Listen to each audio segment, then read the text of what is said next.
man has been charged with arson and 5 people suffered injuries following a late-night fire that tore through a multi-unit rental home in Dunnville. The usually quiet community shocked by the overnight fire ripping through the building and nearly collapsing the roof. Roger Collins joins us now in studio with the latest on this. Roger.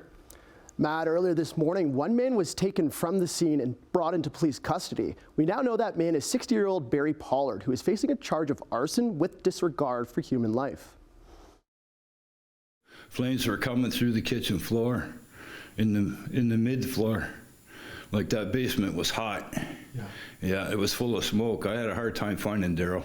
Ken Asher says it was just before midnight when he noticed smoke and flames coming from his home. I kicked in the door and grabbed him out of the bed and I shook him. Get up, he's burning. He was a little incoherent, but I got him out of there. When fire crews arrived on scene, time was of the essence.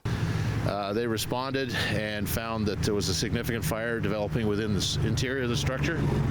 They fought the fire and rescued a few people from inside the property. Others that live here had self-evacuated. Officials say while most of the tenants have been released from hospital, 2 remain in serious condition, and another person is in police custody. So last night, just before midnight, the OPP fire and paramedic services were called to this area for the report of a residential fire.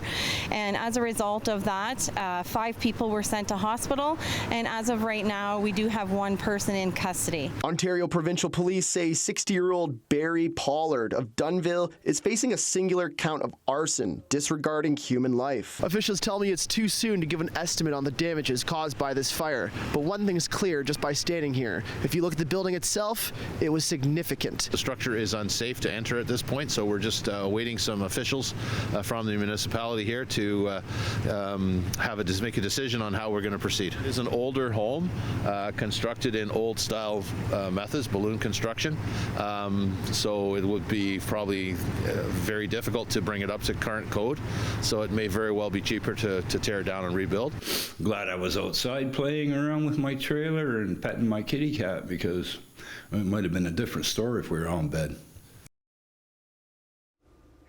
While the road this house was on was closed for a period of time this morning, it has since reopened. As for the man accused of arson in this case, he's expected to appear in court on Friday.